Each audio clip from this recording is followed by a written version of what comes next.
86862637 atau melalui pesan singkat di nomor 081122271476. Alhamdulillah Ustadz sudah siap untuk menyampaikan kajiannya. Kita serahkan saja kepada Ustadz. Kami persilakan Ustadz. Tafadhol mashkur. Baik, bismillahirrahmanirrahim. Assalamualaikum warahmatullahi wabarakatuh. Alhamdulillah wassalatu wassalamu ala Rasulillah wa ala alihi wa ashabihi wa mawalah. Wa ba'd.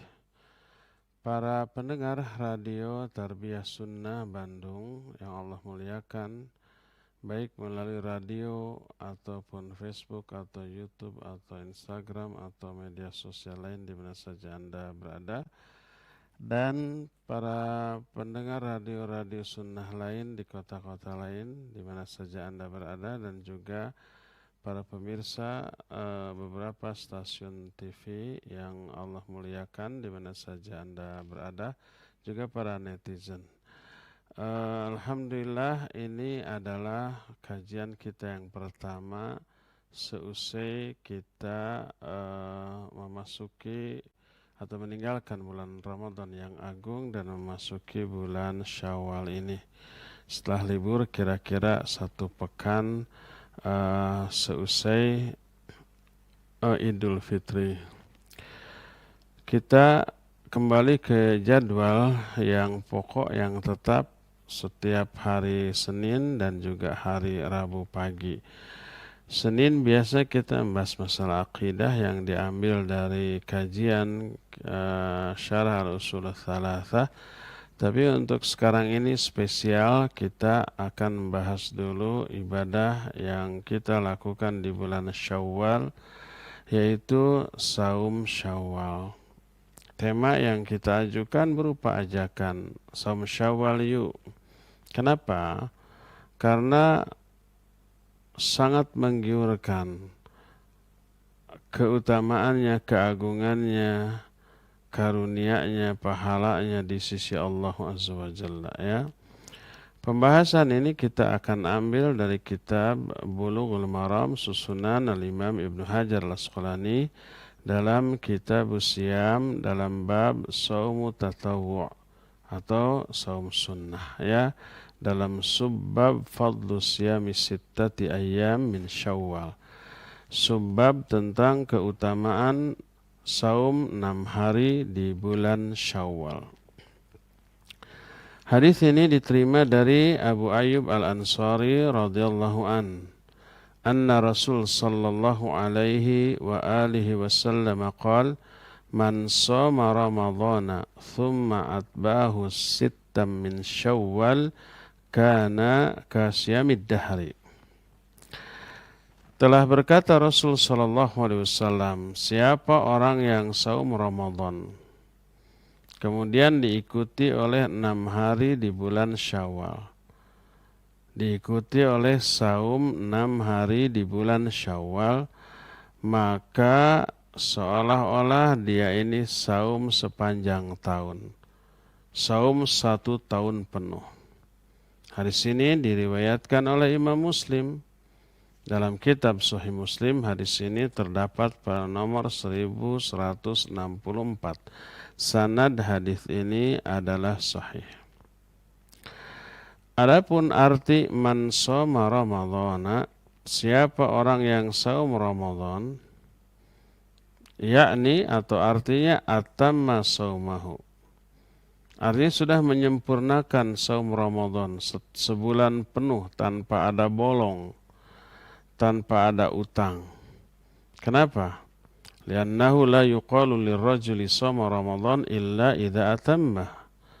Karena seseorang tidak dikatakan melakukan saum Ramadan penuh kecuali apabila disempurnakan 1 bulan tersebut.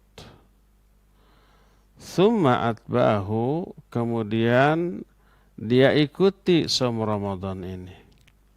Artinya ja'ala hadhil ayyam tabi'atan lahu. Artinya menjadikan 6 hari di bulan Syawal ini mengikuti saum Ramadan sebulan penuh. Akan tetapi penggunaan kata-kata thumma, sebab di sini dikatakan thumma atba'ahu. Bahasa kitanya thumma itu kemudian. Dan thumma tufidu tartib bitarakhi. Thumma itu memberi faidah atau memberikan penjelasan urutan-urutan tapi renggang, ada jeda waktu. Tidak langsung gitu ya. Tidak langsung. Jadi antara Ramadan, saum Ramadan dengan saum Syawal ini terpisah. Tidak langsung, tapi ada jeda waktu. Yang kemudian dari sinilah para ulama ikhtilaf. Apakah lebih utama langsung melakukan saum Syawal di tanggal 2 Syawal, karena tanggal 1 Syawalnya itu haram untuk melakukan saum karena itu hari raya. Itu Idul Fitri. Nah, apakah langsung 2 Syawal ataukah diutamakan ada jeda? Sebagian ulama seperti Syekh Syinqiti menyatakan lebih utama ada jeda beberapa hari. Tidak langsung 2 Syawal, 3 Syawal saum, tapi ada jeda beberapa hari terlebih dahulu. Karena ada penggunaan kata-kata thumma, terus dipertimbangkan aspek urf. Urf itu kebiasaan. Hampir di setiap negara, hari-hari seusai Id itu adalah hari-hari ketika orang makan minum, ketika orang-orang botram bala kecrakan, ini bahasa Sundanya. Karena banyaknya makanan, karena banyaknya saling kunjung mengunjungi, karena banyaknya acara silaturahmi, dan banyaknya acara yang selalu dimeriahkan dengan makan-makan. Apabila kita bertamu atau kedatangan tamu, disuguhi atau menyuguhi, tapi orang-orang makan kita tidak karena saum, maka menimbulkan ketidaknyamanan pada diri orang lain.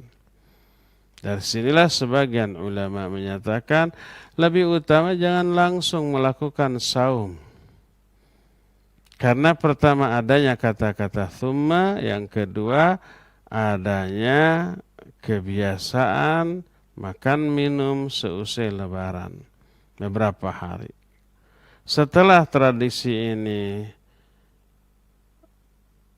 menghilang atau menyusut atau berkurang, waktu untuk bersilaturahmi dianggap sudah cukup, waktu untuk makan dan minum dianggap sudah cukup, paling sepekan seusai lebaran. Maka silakan memulai saum Syawal.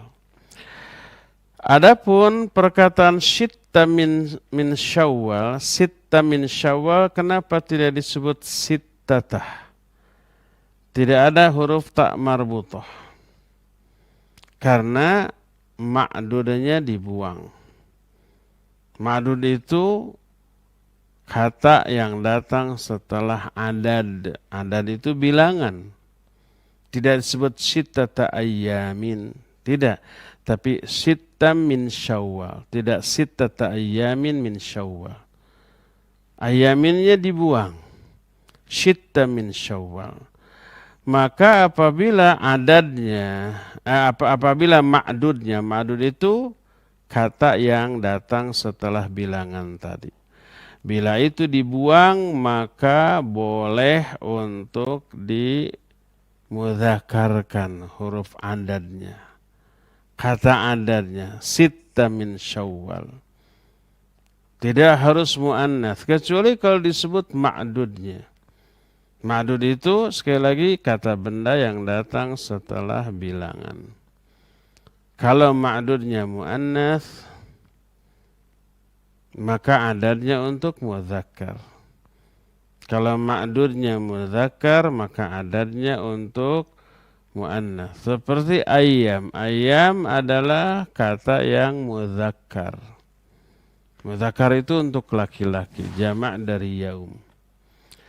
Maka kalau adatnya mudzakkar, maka kalau ma'dudnya mudzakkar, adatnya harus muannas, sittata ayyamin.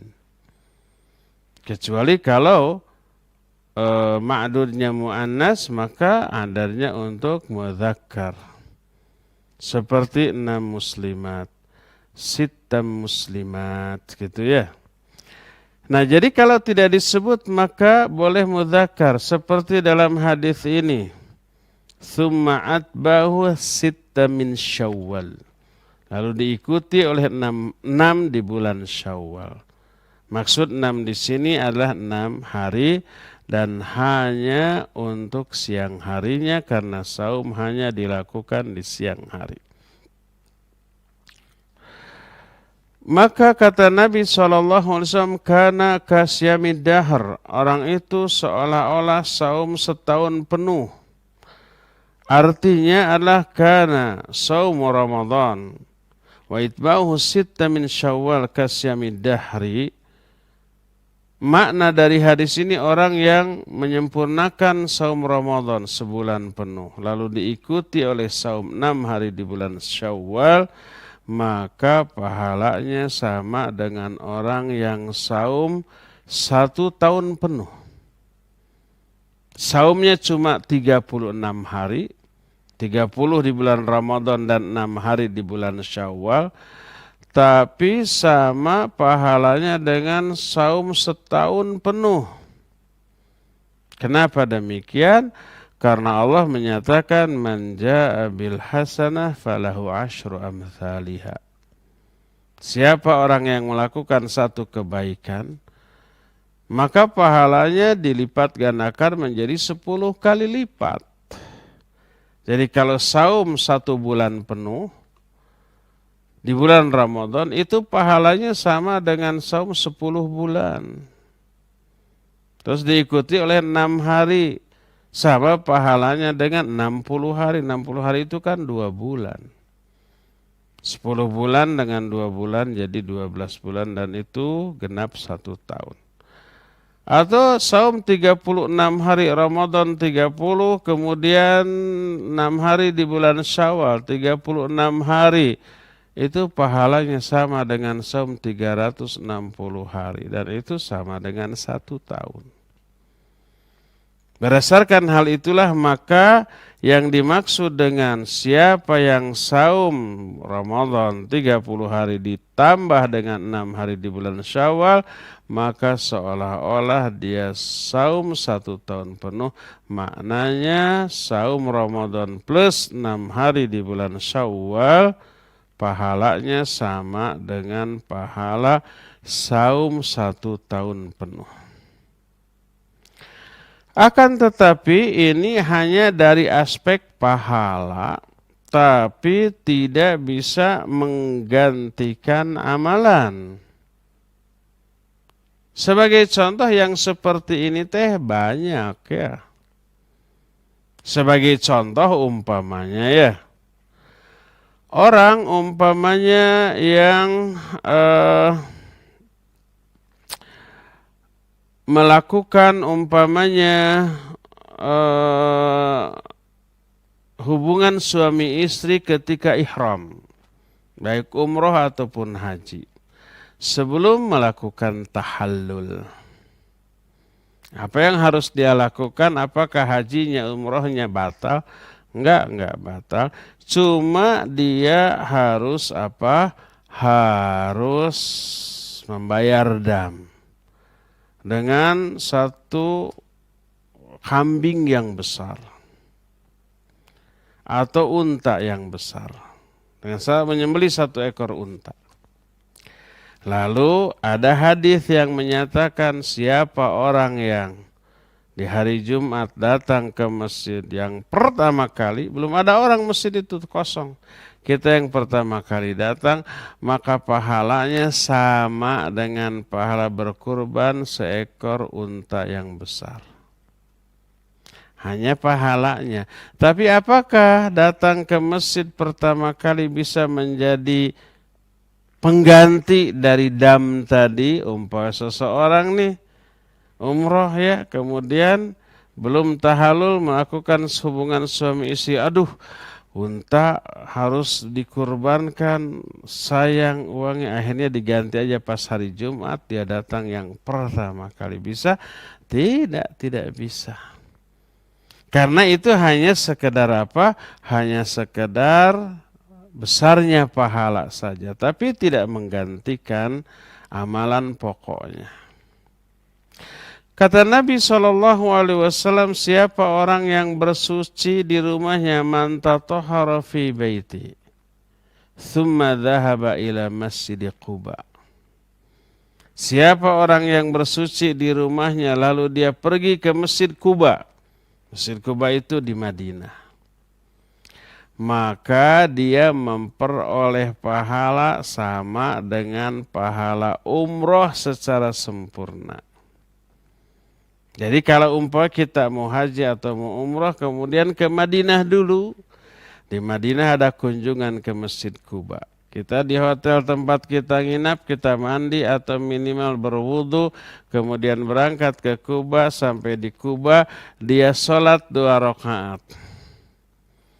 Maka pahalanya sama dengan pahala umroh.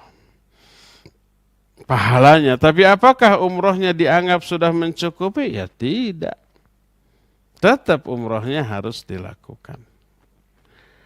Sama juga dengan amalan-amalan lain. Contoh bahwa membaca Qul huwallahu ahad 1 kali itu sebanding dengan 1/3 Al-Quran.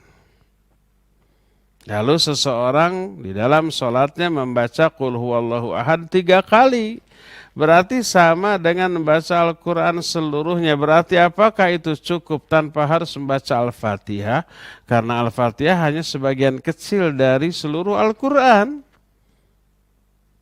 Tetap tidak bisa. Al-Fatihahnya tetap harus dibaca. Tidak sah seseorang dalam sholat tanpa membaca Al-Fatihah, kemudian dia hanya membaca Qul huwallahu ahad 3 kali, lalu dianggap sebanding dengan membaca seluruh Al-Quran, berarti sudah include di dalamnya membaca Al-Fatihah. Enggak, tetap saja Al-Fatihahnya wajib dibaca. Demikian juga Nabi SAW menyatakan, man qala 10 marat la ilaha illallah wahdahu la syarikalah lahul mulku walul hamdu wa huwa ala kulli syai'in qadir. Siapa orang yang membaca la ilaha illallah wahdahu la syarikalah lahul mulku walul hamdu wa huwa ala kulli syai'in qadir 10 kali dalam sehari, maka pahalanya sama dengan membebaskan 4 orang budak dari turunan Nabi Ismail alaihissalatu wassalam. Jadi pahala membaca kalimat tauhid yang tadi, la ilaha illallah wahdahu la syarikalah lahul mulku walul hamdu wa huwa ala kulli syai'in qadir, itu sama dengan membebaskan 4 orang budak dari turunan Nabiullah Ismail. Dan itu sebesar-besar pahala membebaskan budak. Membebaskan budak yang nasabnya tidak ada hubungan dengan nasab Nabi Ismail itu pahalanya besar. Apalagi yang ada hubungan nasab. Sangat mungkin turunan Nabi jadi budak, sangat mungkin. Karena budak ini adalah hasil dari peperangan. Yang kalah, yang mati ya udah dikubur. Yang hidup ditawan jadi budak kalau nggak ditebus. Mungkin nggak turunan Nabi menjadi budak? Ya mungkin. Turunan Nabi ada yang ikut berperang, lalu kalah, lalu tertawan, ya jadi budak. Kalau ada turunan Nabiullah Ismail jadi budak lalu dibebaskan, pahala membebaskannya luar biasa besar. Terbesar dibanding pahala membebaskan budak yang lainnya. Tapi dengan membaca la ilaha illallah wahdahu la syarikalah lahul mulku walul hamdu wa huwa ala kulli syai'in qadir 10 kali dalam sehari, pahalanya sama dengan membebaskan 4 orang budak dari turunan Nabi Ismail. Boleh enggak ucapan itu dipakai untuk menebus setiap pelanggaran yang dendanya membebaskan budak? Seperti umpamanya zihar.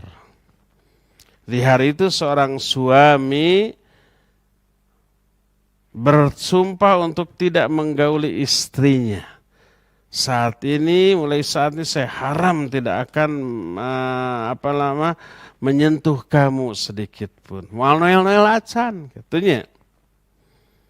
Karena amarah, karena emosi, karena kesel gitu ya. Akhirnya sehari 2 hari kuat, setelah 3 hari ke sana, aduh nggak kuat. Dia sebelum melakukan hubungan dengan istrinya harus denda dulu. Salah satunya adalah membebaskan budak. Walladzina yudhahiruna min nisaihim thumma ya'uduna lima qalu fatahriru raqabati min qabli ayyatamassa. Orang-orang yang melakukan zihar kepada istrinya, zihar itu sudah saya haram, tidak akan lagi menyentuh kamu. Saking keselnya tuh.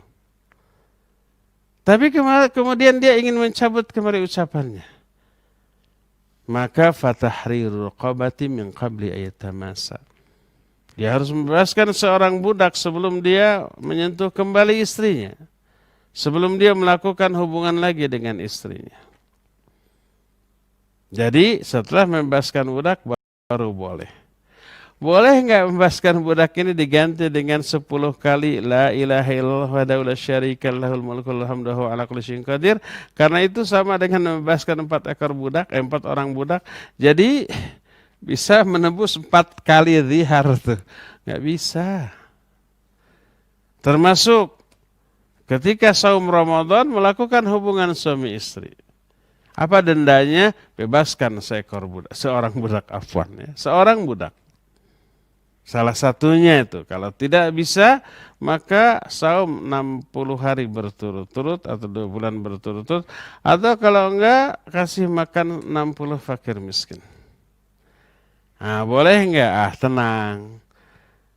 Pengantin baru ya, gitu ya. Akhirnya melakukan hubungan suami istri. Ditebus dengan apa? Dengan membaca 10 kali la ilaha illallah wahdahu la syarikalah, karena pahalanya sama dengan membebaskan 4 orang budak. Nggak bisa. Itu hanya perbandingan pahala, tapi tidak bisa menggantikan amalan itu secara keseluruhan. Nah, termasuk siapa orang yang melakukan saum Ramadan kemudian diikuti oleh 6 hari di bulan Syawal, maka pahalanya sama dengan pahala setahun penuh. Apakah artinya ini terlarang? Karena ada larangan tidak boleh melakukan saum. Maksudnya saum dahar. Saum dahar itu saum sepanjang selama-lamanya. Karena Nabi SAW menyatakan la soma man somal abad. Tidak ada saum bagi orang yang saum selama-lamanya. Saum dahar. Saum dahar itu saum yang dilarang.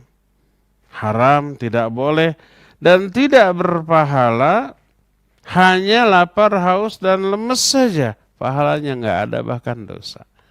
Karena melanggar apa yang dilarang oleh Nabi SAW. Pahala nggak ada. Dosa iya. Lapar dan dahaga iya jelas. Apakah berarti karena saum dahar dilarang berarti saum Syawal 6 hari juga dilarang? Karena ada orang yang memahami demikian. Siapa orang yang saum Ramadan kemudian diikuti oleh 6 hari di bulan Syawal, maka sama dengan saum dahar. Padahal saum dahar dilarang. Maka ini mengisyaratkan dilarangnya saum 6 hari di bulan Syawal. Ini keliru, salah faham. Gak ada seorang pun ulama yang memahami demikian. Jadi maknanya adalah pahalanya sebanding dengan pahala saum setahun penuh, ya. Inilah hadis yang kita jelaskan pada hari ini. Dari hadis ini ada beberapa faidah yang bisa kita ambil. Faidah yang pertama adalah anna fawaida hadhil ayyam la yujzi'u anha illa idza sama ramadhana kamilan. Wa bina'an ala dhalik faman kana alaihi qadha min Ramadan wa qala inni saubadiru fa asumus sunnah qabla an yakhruja Syawal wal qadha aj'aluhu fima ba'd fala yujzi'u. Pertama, seluruh faidah 6 hari di bulan Syawal ini tidak akan Allah berikan kecuali bagi orang-orang yang telah menyempurnakan Ramadan sebulan penuh. Berdasarkan hal itulah maka siapa orang yang masih punya hutang Ramadan, belum diqadha tuh, lalu dia berkata, saya akan segera untuk melakukan saum Syawal sebelum diqadha. Qadanya nanti seusai Syawal. Maka fala yujzi'uhu. Maka tidak akan memperoleh keutamaan yang diberikan di dalam yang dijelaskan dalam hadis ini. Apakah saum 6 hari di bulan Syawalnya berpahala? Berpahala sebagai saum sunnah biasa. Tapi diberikan pahala setahun penuh tidak. Karena belum terpenuhinya syarat melakukan saum Ramadan secara penuh. Ini penjelasan sebagian ulama seperti Syekh Muhammad bin Shalih Al-Utsaimin rahmatullahi alaih. Kata beliau, wa hadza laysa mabniyan ala khilafil ulama hal yajuzu shaumun naql liman alaihi qadha. Ini bukan didasarkan kepada ikhtilaf para ulama. Boleh enggak melakukan saum sunat sebelum qadha? Jadi dia memiliki hutang puasa yang wajib. Tapi yang wajibnya ini diabaikan, dia mendahulukan yang sunnah. Ulama ikhtilaf boleh atau tidaknya. Nah, ketentuan ini tidak berdasarkan kepada ikhtilaf para ulama tentang hal itu, tapi didasarkan kepada konteks hadis, bahkan teks hadis yang menyatakan man shoma ramadhana thumma atbahu sitta min Syawal. Siapa orang yang melakukan saum Ramadan, maknanya menyempurnakan saum Ramadan sebulan penuh. Siapa yang belum sempurna karena ada hutang berarti dianggap belum selesai melakukan saum Ramadannya. Setelah selesai baru diikuti oleh 6 hari di bulan Syawal, maka baru diberi keutamaan memperoleh pahala setahun penuh. Oleh karena itu sangat amat dianjurkan qadha terlebih dahulu. Walaupun ada sebagian ulama yang membolehkannya. Inilah yang pertama. Kedua, annahu yajuzu an tasumu hadhil ayyam ala wajhi tatabu aw tafriq yu'khad min itlaqi qawli sitta min Syawal. Faidah kedua, boleh melakukan saum Syawal baik berturut-turut atau terpisah-pisah. Mulai dari umpamanya tanggal 2 Syawal terus sampai tanggal 7-nya 6 sampai 2, 3, 4, 5, 6, 7 sampai 7 Syawal. Boleh berturut-turut. Atau berturut-turutnya itu mulai tanggal 11 Syawal sampai tanggal 16 Syawal. Boleh. Atau dipisah-pisah. Ya. Sekarang saum, besok tidak. Karena besok ada undangan nikah umpama. Sayang tuh, perbaikan gizi. Tidak saum. Lusanya saum lagi. Boleh. Karena apa? Yang penting di bulan Syawalnya berdasarkan kemutlakan sabda Nabi SAW 6 hari di bulan Syawal, di hari-hari yang mana saja selama di bulan Syawal, maka itu masih dibolehkan. Jadi saum Syawal tidak harus berturut-turut. Boleh kapan saja asal masih selama di bulan Syawal. Apakah lebih afdal dipisah ataukah diberturut-turutkan? Hukum asal menyegerakan Sebuah perbuatan amal soleh adalah dianjurkan, diperintahkan.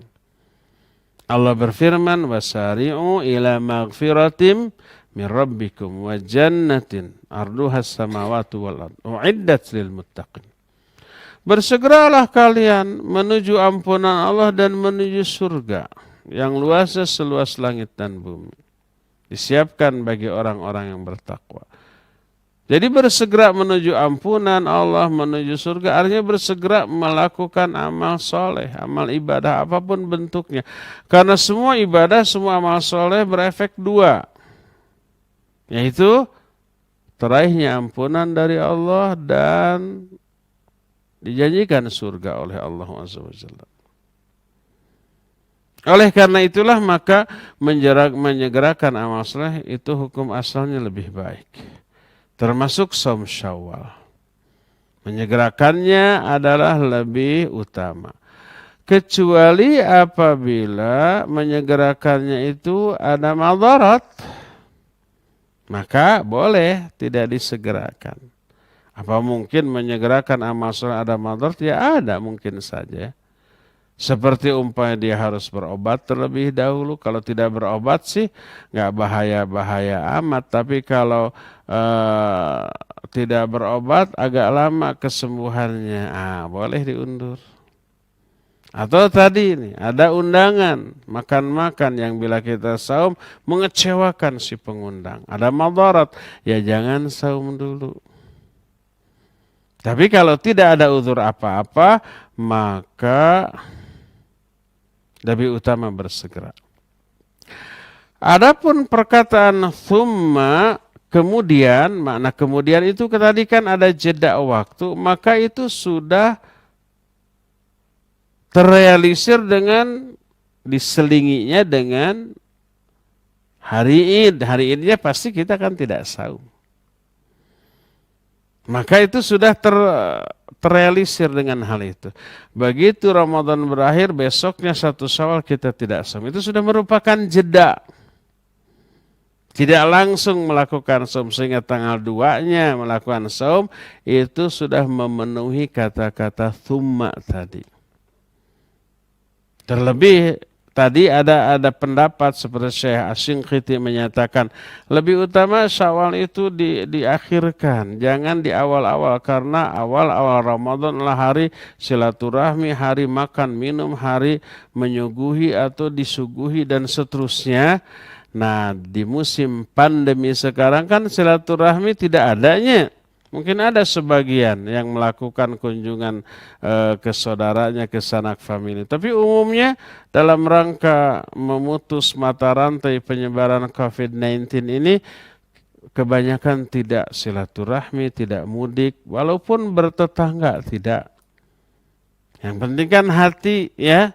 Boleh sekarang pakai video call, boleh sekarang pakai media sosial, ya, menyatakan selamat Idul Fitri dan seterusnya. Itu sudah silaturahmi. Sehingga kita tidak menyuguhi, tidak disuguhi, tidak datang, tidak didatangi. Sehingga madarat makan karena silaturahmi itu tidak ada lagi. Maka dibolehkan dan lebih dianjurkan untuk langsung melakukan saum. Ya. Ini faidah yang kedua. Faidah yang ketiganya adalah anna siyamaha ba'da Syawal la yujzi'u wa hadha liman ta'ammada ta'khirahu wadih. Lianna hadhihi ibadah muaqqatah.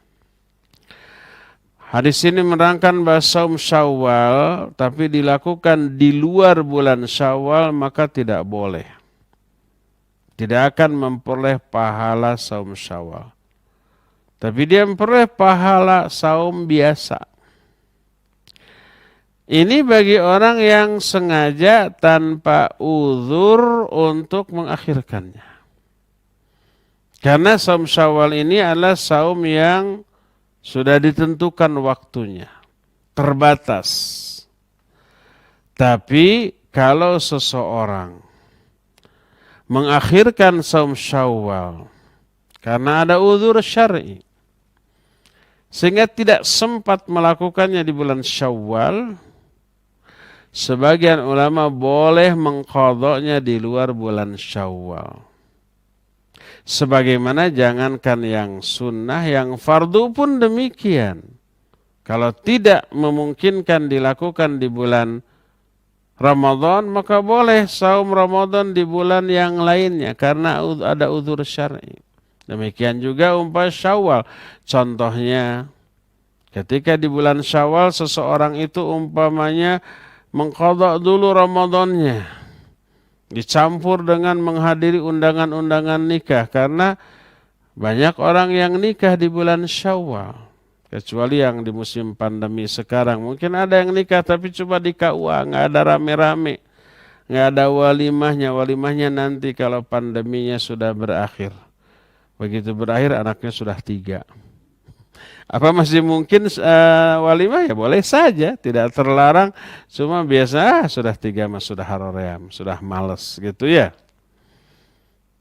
Jadi umpamanya banyak yang nikah ya, atau safar, atau masih sakit, atau ada udzur-udzur lain sehingga tidak bisa. Atau tadi banyak yang harus diqadha, sehingga tidak bisa melakukan saum Syawal di bulan Syawal, maka boleh dia mengqadhanya di luar Syawal. Ini sebagian ulama yang menyatakan demikian. Sebagian lagi menyatakan bila seseorang melakukan tidak mampu melakukan ibadah sunnah pada waktunya karena ada uzur sampai dia terlepas, ya sudah tidak ada qadha, tapi pahalanya tetap dapat. Karena dia terbiasa melakukan ibadah sunnah tersebut. Seperti orang biasa Senin Kamis saum. Suatu saat nggak bisa saum Senin Kamis, baik karena sakit atau karena safar. Boleh nggak diganti dengan Selasa Rabu? Enggak, sudah. Biarkan saja, tapi pahala Senin Kamisnya tetap dapat walaupun dia tidak saum karena ada uzur syar'i. Ya, ini juga demikian. Walhasil ini adalah masalah yang diikhtilafkan oleh para ulama. Wallahu a'lam bishawab. Cukup sampai di sini dan kita masih punya sisa waktu untuk bertanya jawab. Wassallallahu ala nabiyina Muhammadin wa ala alihi wa ashabihi wasallam. Silakan. Nah, syukran Ustaz atas penjelasan mengenai saum Syawal ini yang sangat bermanfaat bagi kita semua. Dan untuk selanjutnya kami buka sesi tanya jawab. Kami persilakan bagi antum semua, para pendengar dan juga para pemirsa, untuk bertanya langsung kepada Ustadz melalui telepon di nomor 022-8686-2637 atau melalui pesan singkat di nomor 081-1227-1476. Baik, sudah ada penelpon yang masuk, kita angkat. Halo. Assalamualaikum Pak Ustadz. Assalamualaikum warahmatullahi wabarakatuh. Dari siapa, di mana Bapak? Saya Afdiar di Jakarta Pak Ustadz. Silakan Pak Afdiar. Ya, mau menanyakan Pak Ustadz, amalan apa saja selain dari saum di bulan Syawal yang istimewa? Kemudian yang kedua Pak Ustadz, zikir apa yang paling bagus di bulan Syawal nih Pak Ustadz untuk kita berserah diri kepada Allah? Itu aja Pak Ustadz. Assalamualaikum warahmatullahi wabarakatuh. Waalaikumsalam warahmatullahi wabarakatuh. Ya, Pak Abdiar di Jakarta, barakallahu fik. Ibadah apa saja yang sangat dianjurkan di bulan Syawal selain saum 6 hari di bulan Syawal? Ya, secara spesifik, secara khusus tidak ada, kecuali hanya saum 6 hari di bulan Syawal. Demikian juga zikir-zikir yang khusus tidak ada. Oleh karena itulah maka kembali kepada keumuman waktu di bulan-bulan yang lain sama dengan di bulan Syawal.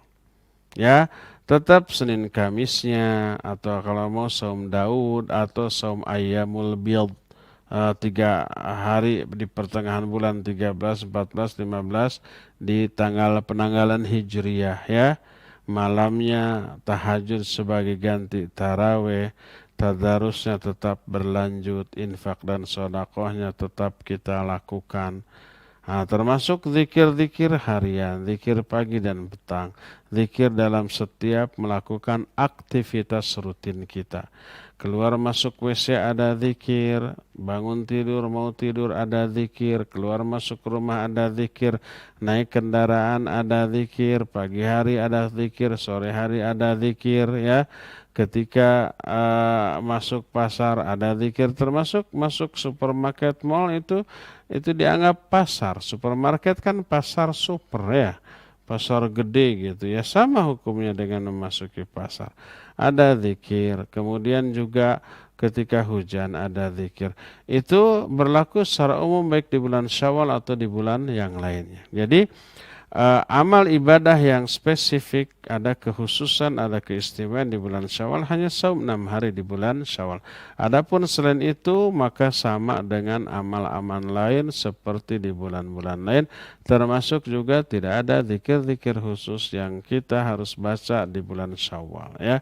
Wallahu alam. Silakan lagi. Nah, syukron Ustaz atas jawabannya. Kami undang sekali lagi kepada para pendengar dan juga pemirsa bisa bertanya langsung kepada Ustaz mengenai tema yang dibahas di kesempatan pagi hari ini ya tentang saum Syawal. Belum ada yang masuk penelpon? Halo? Mungkin. Ya, silakan. Halo? Assalamualaikum Ustaz. Waalaikumsalam warahmatullahi wabarakatuh. Dengan Ijal di Pajajaran. Pajajaran. Silakan Ustaz, Ijal. ini saya mau menanyakan tentang kebimbangan saya Ustaz. Tentang new normal ini Ustaz. Kan sekarang katanya rencana masih mau dibuka lagi, sholat berjamaah mau dilaksanakan lagi. Namun dengan saf yang berjarak. Saya lihat kemarin dari postingan-postingan tentang fatwa yang di Masjid Nabawi itu katanya kan boleh. Nah, bagaimana Ustaz? Apakah kita mulai lagi sholat di masjid atau tetap di rumah dulu sampai ada kabar yang lebih baik itu Ustaz? Jazakallahu khairan Ustaz. Assalamualaikum warahmatullahi wabarakatuh. Waalaikumsalam warahmatullahi wabarakatuh. Ya Izal di Pajajaran, barakallahu fik. Taib. Iya, melakukan sholat berjamaah dengan shaf yang renggang waktu Ramadan atau awal-awal Ramadan atau bahkan sebelum Ramadan ada beberapa fatwa yang menunjukkan ikhtilafnya mereka di dalam masalah. Ada yang membolehkan, ada yang tidak membolehkan. Ada yang dulunya tidak membolehkan, sekarang berubah seperti Syekh Abdul Muhsin Al-Abbad hafizahullah taala. Dulu beliau menyatakan tidak boleh, itu sama aja dengan sholat sendiri-sendiri. Tapi fatwa terakhir beliau mencabut ucapannya dan meralat menunjukkan bolehnya melakukan sholat dengan shaf yang renggang. Saya sendiri sudah memposting di status atau di Instagram beberapa fatwa ulama yang membolehkan hal tersebut. Membolehkan melakukan sholat dengan shaf yang renggang, terlebih dengan adanya uzur pandemi COVID-19 sekarang ini. Ya. Berdasarkan hal inilah maka Masjid Nabawi sudah kembali dibuka untuk umum, tapi maksud umum di sini masih orang-orang Saudi atau yang tinggal di Saudi dengan prosedur yang ketat ya, dengan APD yang lengkap. Hukum asal sholat memakai masker menutup mulut atau sebagian wajah adalah makruh, kecuali kalau ada uzur. Uzurnya itu baik menghindari debu atau termasuk virus yang berbahaya yang sekarang sedang pandemi di hampir di seluruh tempat di dunia ini ya. Maka hilang kemakruhan sholat dengan memakai masker. Sehingga karena ada uzur seperti boleh berjamaah dengan posisi yang renggang, yang tidak rapat ya. Oleh karena itulah maka banyak masjid-masjid yang sekarang kembali dibuka. Bagaimana fenomena menyikapi fenomena ini? Ya, pertama ya, wallahu a'lam bishawab. Kita sudah mengetahui dibolehkannya menyusun shaf dengan renggang karena adanya uzur pandemi ini. berdasarkan beberapa fatwa ulama yang didasarkan pada kaidah-kaidah yang mereka fahami yang diambil dari Al-Quran dan As-Sunnah yang sahihah. Dan ini urusannya para mujtahid. Ustadz jangan ijtihad. Ilmunya nggak memadai. Dan para mujtahid sudah berijtihad, memberikan hasil ijtihadnya, fatwanya yang umumnya menunjukkan kebolehannya. Ada berapa 4 atau 5 orang ulama yang saya kutip di postingan saya tentang masalah itu ya. Itu yang pertama, dibolehkannya menyusun saf secara renggang. Kedua nih, bisanya kita mengantisipasi resiko penularan dengan cara tadi, sholat berjamaah itu hanya di lingkungan tertentu dengan jamaah yang diyakini kemungkinan besar tidak terpapar oleh COVID-19. Umpamanya orang-orang yang mengisolasi diri gitu ya. Tidak ke tempat, kalau berangkat pakai kendaraan sendiri, tidak pakai angkutan umum. Kalau dia ke supermarket atau ke pasar atau ke ATM memakai APD yang lengkap, menjaga jarak dengan orang pada umumnya. Ketika ke ATM selalu memakai glove ini yang dipakai, kaos tangan, karena itu untuk menghindari kalau di sana ada virus gitu ya. Nah seperti itu ya. Kemudian di masjidnya pas mau akan masuk hanya orang-orang terbatas ya yang menjaga diri, tidak umum ya. Ditembak dulu dengan alat penembak suhu normal ya. Kemudian si pintu itu hanya satu dan pintu itu dibuka terus, tidak buka tutup ya, untuk menghindari sentuhan terhadap handle pintu ya. Kemudian DKM-nya menyediakan fasilitas yang lengkap seperti umpamanya handle pintunya seusai dipakai langsung disemprot lagi pakai desinfektan umpamanya ya. Kemudian si bekas sholatnya langsung dipel lagi dengan memakai desinfektan. Kemudian hanya dianjurkan sholat fardu saja. Sholat sunnahnya di rumah saja. Wudunya di rumah, sholat sunnah di rumah. Jadi sholat fardu, sesuai sholat fardu salam, kemudian zikir, setelah itu pulang lagi. Sholat ba'danya di rumah saja, ya, tidak berlama-lama. Nah, kalau hal ini diterapkan, maka madarat yang mungkin terjadi bisa dihindarkan dan manfaat sholat berjamaahnya tetap bisa diambil, diraih. Maka silakan membuka kembali masjid dengan menjaga jarak, dengan prosedur yang ketat seperti tadi. Adapun di masjid-masjid yang ada di pinggir jalan, tempat lalu lalang orang, siapapun boleh masuk ya, dan tidak menjaga social distancing. Anak-anak, lansia jangan. Yang berpenyakit jantung atau paru-paru atau penyakit parah sebaiknya jangan. Karena apa? Orang-orang seperti itu amat rentan tertulari ya, atau beresiko secara parah kalau tertulari. Nah, jadi ada pemeriksaan atau pengaturan yang super ketat, maka silakan. Termasuk di masjid yang ada di dalam kompleks pesantren umpamanya ya, yang hanya orang-orang sana yang ya boleh silakan dengan prosedur yang ketat. Adapun masjid-masjid di pinggir jalan atau di tengah-tengah perkampungan yang para jamaahnya itu liar. Makna liar adalah dia itu pergi kemanapun, tidak menjaga jarak, jarang yang pakai masker, masuk juga ke dalam masjid, maka terlalu berisiko. Maka saya anjurkan bagi orang-orang yang masjidnya berada di tempat umum, susah untuk mengendalikan, susah untuk menerapkan aturan yang ketat, maka saya tidak menganjurkan untuk membuka masjid tersebut. Adapun masjid-masjid yang bisa memberlakukan prosedur yang ketat seperti tadi boleh, ya, boleh dianjurkan seperti itu karena insya Allah bisa diminimalisir risiko penularannya dengan tetap meraih keutamaan dalam sholat berjamaah. Dan itu jangan dibuka secara umum, hanya penduduk penghuni sekitar yang diyakini mereka menjaga diri secara benar di luar waktu sholat, ya. Jadi sekali lagi ikhwan, yang ada masjidnya sangat beresiko tertulari karena tidak ketatnya atau susahnya memberlakukan prosedur yang ketat, maka tidak dianjurkan untuk membuka masjid, atau kalau toh dibuka tidak dianjurkan untuk datang ke masjid itu. Tetaplah sholat di rumah karena ada udzur syar'i seperti itu. Adapun masjid yang masih sangat memungkinkan menerapkan semua itu secara ketat, silakan dibuka dengan tetap menjaga kewaspadaan, ya. Wallahu a'lam. Nah, syukron Ustaz atas jawabannya.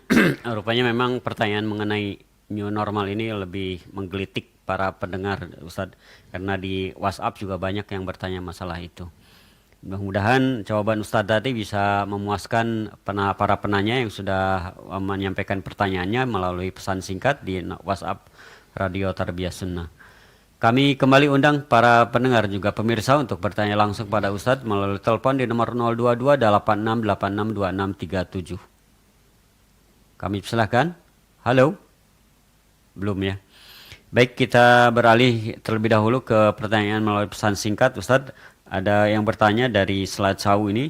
Bolehkah kita mengerjakan dua amalan dengan satu amalan dengan dua niat, Ustadz? Misalkan melakukan saum Syawal pada hari Senin atau hari Kamis, niatnya diniatkan untuk saum Syawal dan niat saum Senin Kamis. Barakallahu fik. Boleh enggak meniatkan dua niat untuk satu amalan, baik saum ataupun sholat? Ya,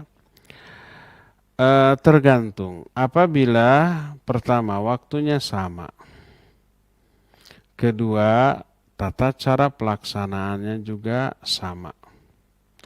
Ketiga, hukumnya sama. Ya.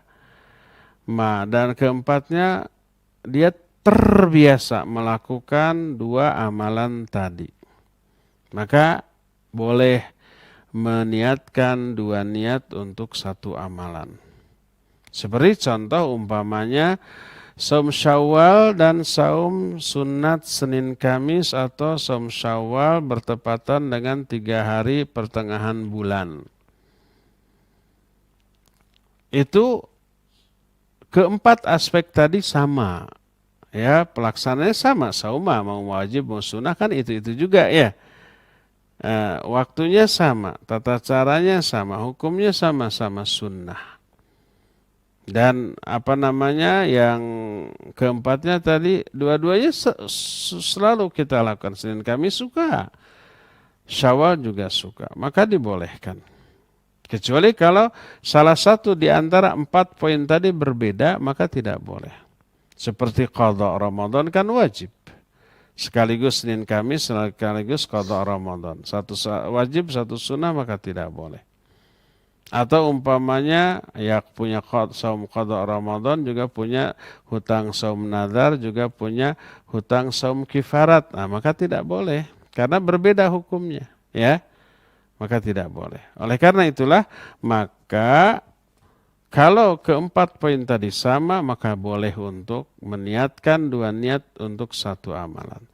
Bagi ikhwan dan akhwat yang terbiasa Senin Kamis, terbiasa saum Syawal, terbiasa juga saum Ayyamul Bid, maka boleh dilakukan 2 atau 3 niat sekaligus untuk satu amalan. Umpamanya mungkin tanggal 13, 14, 15 di bulan Syawal ini ada yang jatuh hari Senin atau hari Kamis. Lalu kita meniatkan saum dengan 3 niat. Pertama saum Syawal, yang kedua Senin atau Kamis, yang ketiga Ayyamul Bid. Dan 3-tiganya terbiasa untuk kita lakukan, maka dibolehkan, ya. Wallahu a'lam. Silakan lagi. Syukran Ustaz atas jawabannya. Ini ada dari hamba Allah di Bandung. Ustaz, tadi malam ana niat saum Syawal, tapi saum Ramadan ana masih ada yang bolong. Barusan ana dengar penjelasan Ustaz mengenai keutamaan saum Syawal. Bagaimana bila niat saum Syawal ana sekarang diganti dengan saum qada Ramadan. Syukran jazakallah khair. Iya, barakallahu fiik. Kalau saum sunat dibolehkan meniatkan tidak di awal hari atau tidak di malam harinya.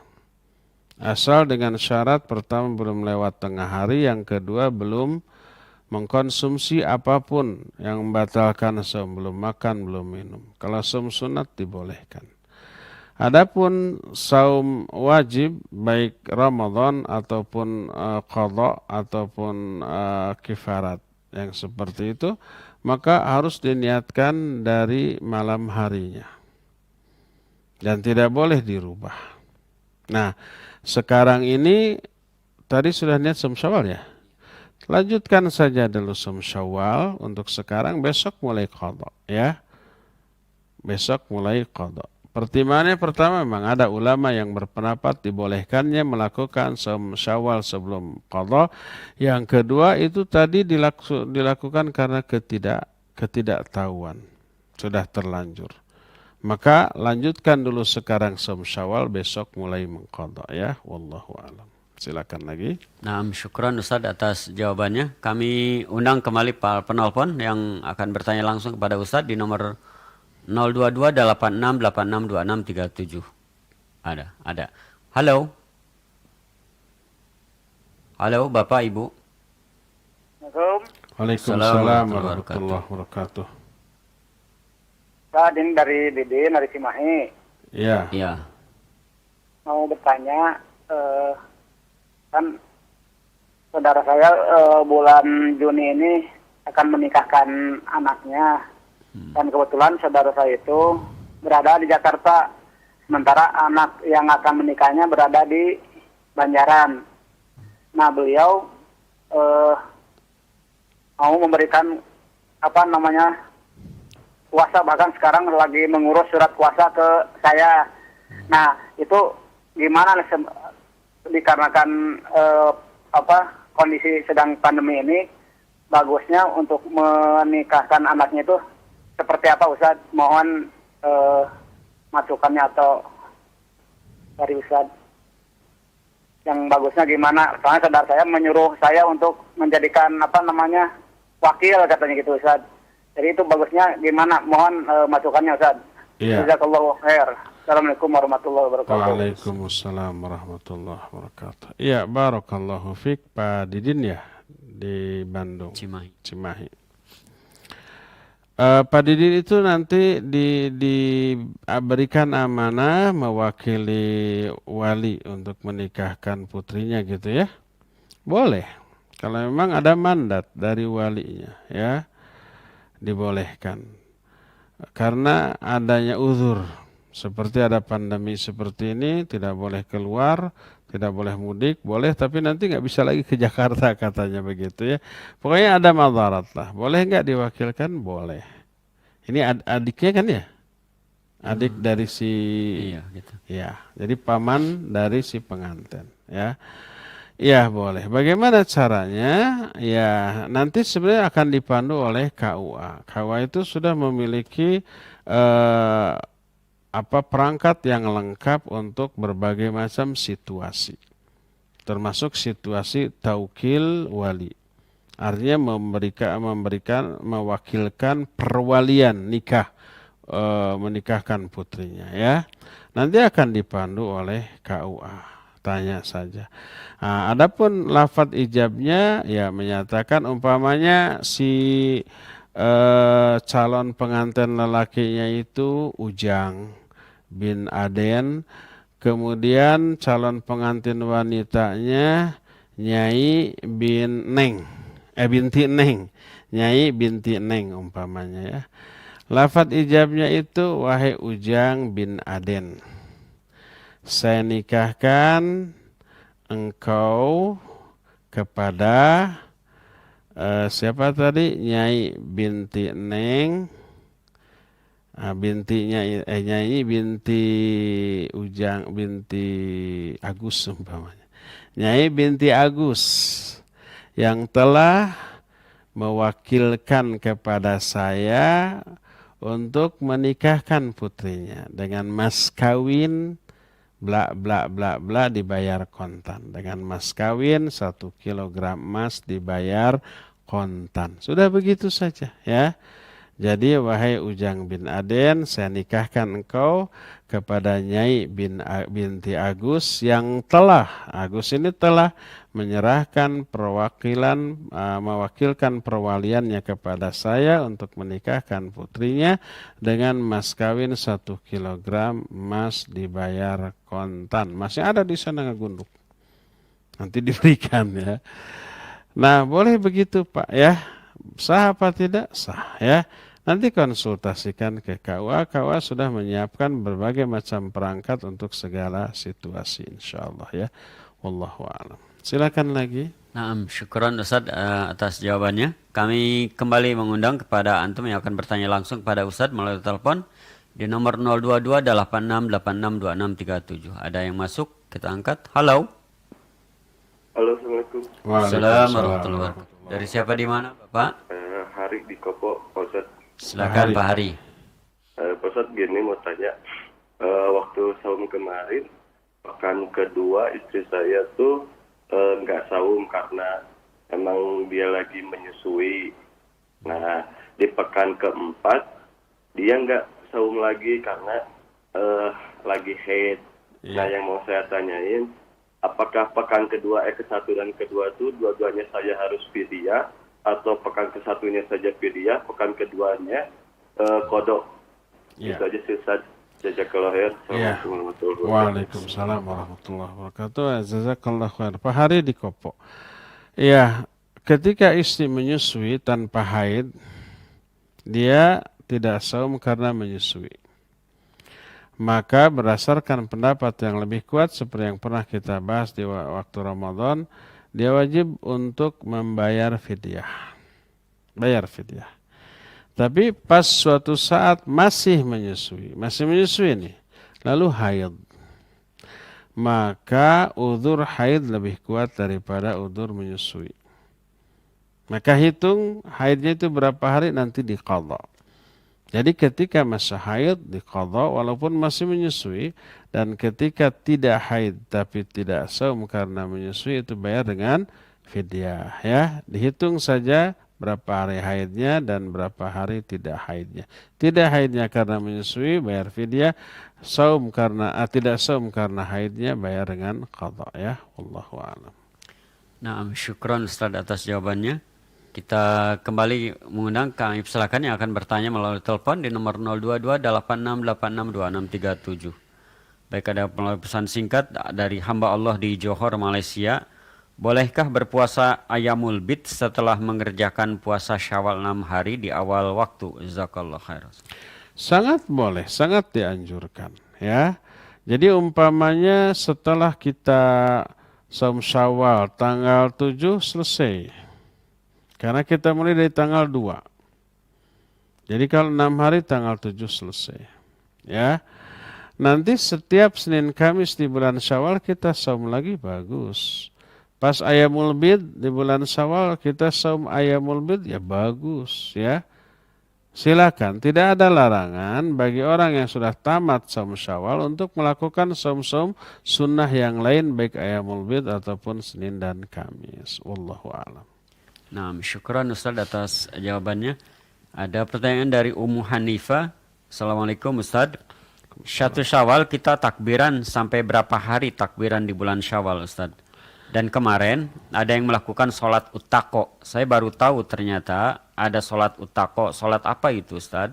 Meskipun kita tidak mengerjakan karena baru tahu ada sholat tersebut. Syukran Ustaz. Iya, barakallahu fiik.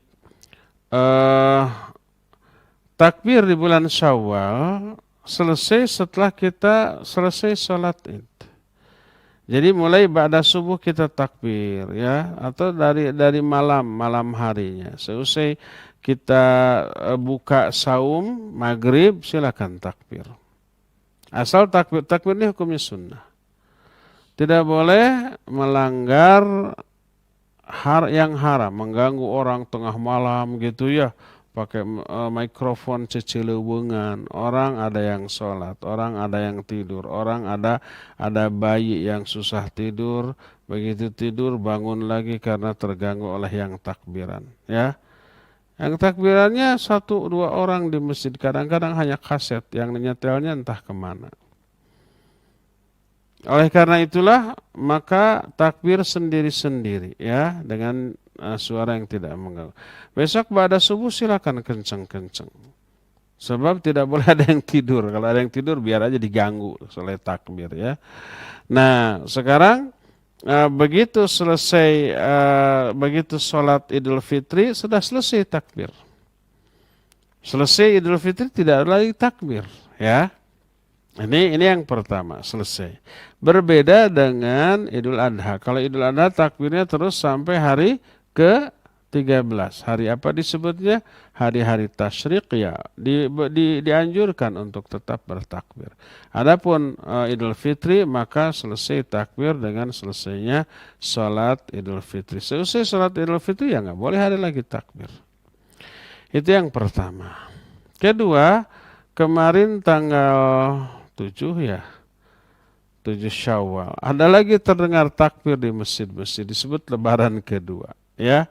Itu tradisi, bukan syariat. Kalau itu dianggap syariat berarti menambah syariat baru kepada syariat yang sudah ada. Jadi mereka itu tanggal 2 saum Syawal sampai tanggal 7 selesai 6 hari, lalu lebaran kedua, lalu takbir lagi, entah sholat lagi entah tidak, ya. Tapi ada kemarin saya dengar yang seperti khutbah entah ceramah.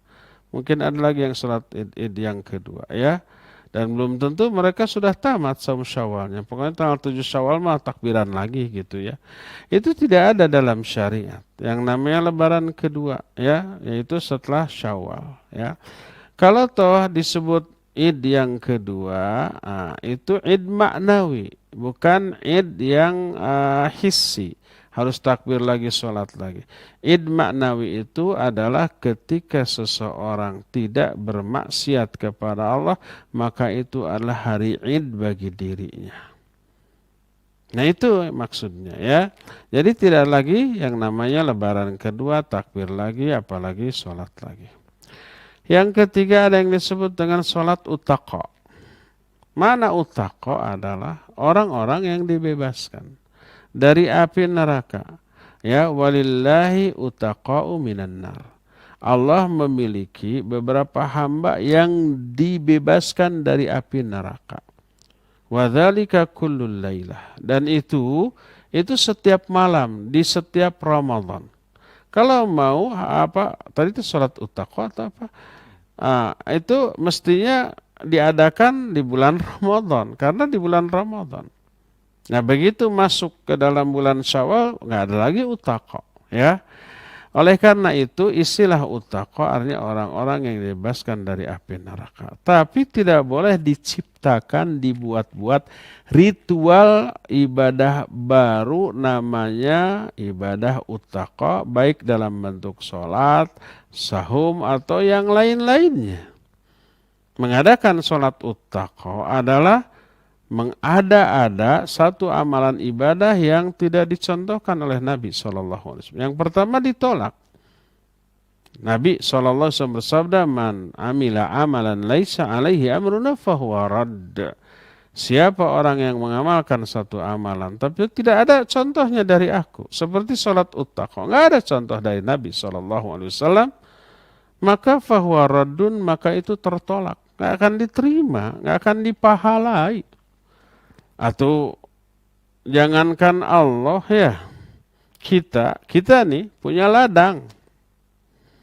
Kita ini ada rencana ladang ini nanti mau dipacul dengan kedalaman pacul sekian, jarak satu jalur dengan jalur lain itu 0,5 meter. Nanti akan ditanami ini. Itu rencana kita, dan nanti kita akan suruh orang sesuai dengan keinginan kita.